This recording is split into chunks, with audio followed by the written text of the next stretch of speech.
Membaca tabel sebaran normal baku.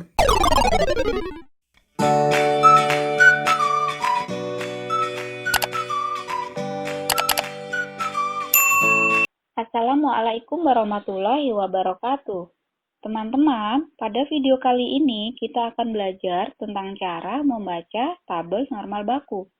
Di mana tabel normal baku yang kita gunakan adalah tabel normal baku yang peluang kumulatifnya dihitung dari negatif tak hingga. Pada intinya, ada dua tujuan atau dua maksud dalam membaca tabel normal baku, yaitu menentukan peluang saat nilai Z-nya diketahui. Yang kedua, menentukan nilai Z saat nilai peluangnya diketahui. Sebelum membahas kedua hal tersebut, kita kenali dulu tabel normal bakunya. Kita telah bahas pada video sebelumnya bahwa sebaran normal baku itu memiliki rentang nilai Z dari min tak hingga sampai positif tak hingga. Hal ini berarti bahwa nilai-nilai Z itu meliputi nilai Z negatif dan nilai Z positif. Tabel yang ini menampilkan nilai-nilai peluang normal baku untuk nilai Z dari min tak hingga sampai nilai Z negatif tertentu atau yang kurang dari 0. Sehingga nilai-nilai peluang yang ditampilkan selalu lebih kecil dari 0,5. Sedangkan tabel yang ini menampilkan nilai-nilai peluang normal baku untuk nilai Z dari min tak hingga sampai Z sama dengan 0 atau positif. Nilai-nilai peluang tersebut semuanya lebih besar atau sama dengan 0,5. Bagaimana sih cara membaca tabel normal baku tersebut? Perhatikan tabel ini. Ada bagian yang berwarna pink dan kuning. Yang berwarna pink dengan posisi vertikal ini adalah nilai-nilai Z dengan desimal pertama. Sedangkan untuk yang berwarna pink horizontal merupakan nilai desimal kedua dari Z yang bersesuaian.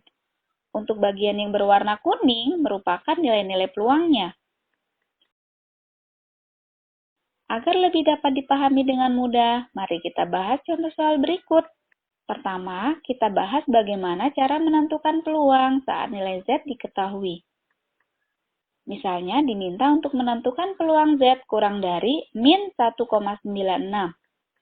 Caranya adalah, perhatikan tabel berikut.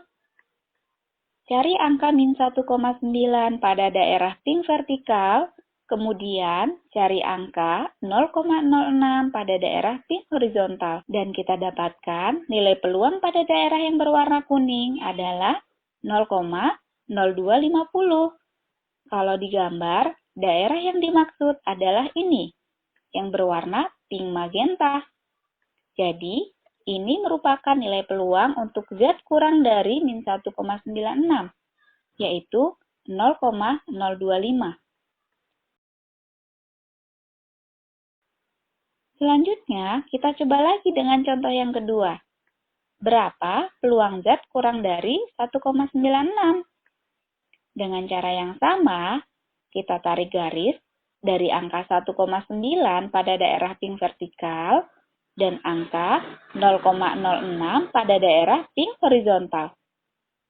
Kita dapatkan nilai peluang 0,975. Jika digambar, daerah yang berwarna pink magenta yang ini peluangnya. Jadi, peluang Z kurang dari 1,96 adalah 0,975.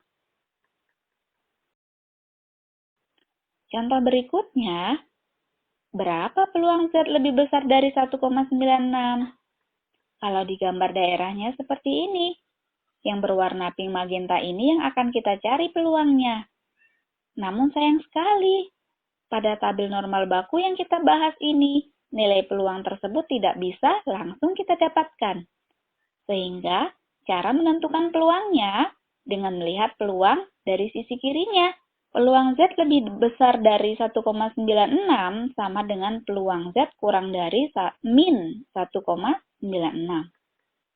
Peluang untuk daerah ini bisa kita lihat langsung di tabel. Seperti pada contoh pertama tadi, kita dapatkan nilainya adalah 0,02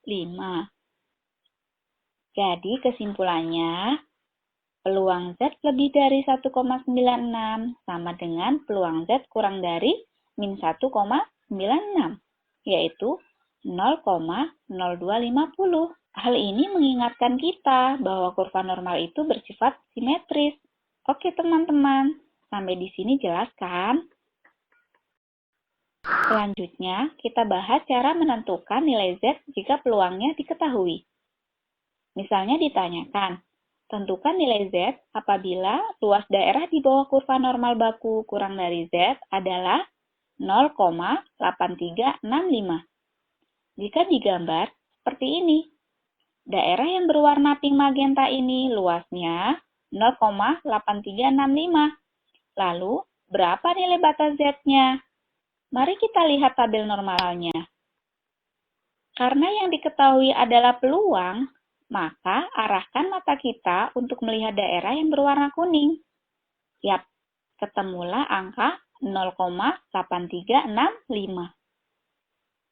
Lalu, tarik garis lurus ke sebelah kiri dan didapatkanlah angka 0,9 pada daerah pink vertikal. Lalu, tarik garis ke atas dan didapatlah angka 0,08 pada daerah pink horizontal. Kombinasikan kedua angka tersebut, didapatlah nilai Z sama dengan 0,98.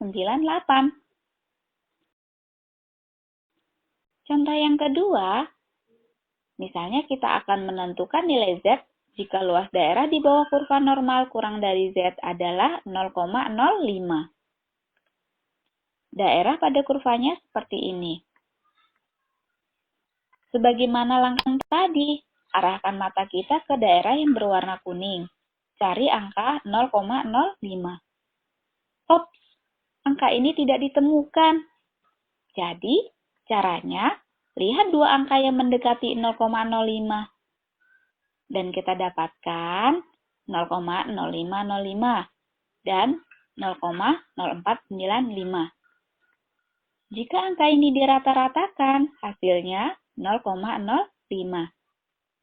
Hal ini berarti nilai Z dapat diperoleh dari nilai peluang 0,0505 dan 0,0495. Tarik garis ke sebelah kiri, didapat angka min 1,6. Dan tarik garis ke atas, didapat angka 0,04 dan 0,05. Dari peluang 0,0505, kita dapatkan Z sama dengan min 1,64. Dan dari peluang 0,0495, kita dapatkan Z min 1,65. Sehingga, nilai Z yang bersesuaian dengan peluang 0,05 diperoleh dengan cara merata-ratakan kedua angka Z tersebut. Didapatlah hasil Z sama dengan min 1,645. Jadi, untuk peluang POBA acak Z kurang dari Z tertentu sebesar 0,05, diperoleh nilai Z tersebut adalah min 1,645. Gimana teman-teman? Mudah kan? Berikutnya, kita bahas juga mengenai nilai kritis dari sebaran normal. Pada analisis statistika yang terkait inferensia, sering kan kita diminta menentukan nilai kritis saat pengujian hipotesis. Misalnya, Z 0,05 atau Z 0,025 gitu. Nah, nilai Z 0,05 ini sama dengan 1,645. Daerah pada kurva normalnya yang berwarna pink magenta ini. Angka 1,645 ini diperoleh dari tabel yaitu untuk peluang POBA acak Z kurang dari Z tertentu sama dengan 0,05. Caranya seperti yang sudah dijelaskan barusan tadi. Dengan cara yang sama, kita dapatkan pula nilai Z 0,025 adalah 1,96. Nilai ini diperoleh dengan mencari peluang POBA acak Z kurang dari Z tertentu sebesar 0,025 yang caranya telah kita bahas sebelumnya. Daerah pada kurva yang dimaksud adalah ini. Demikianlah cara membaca tabel normal baku. Selamat berlatih!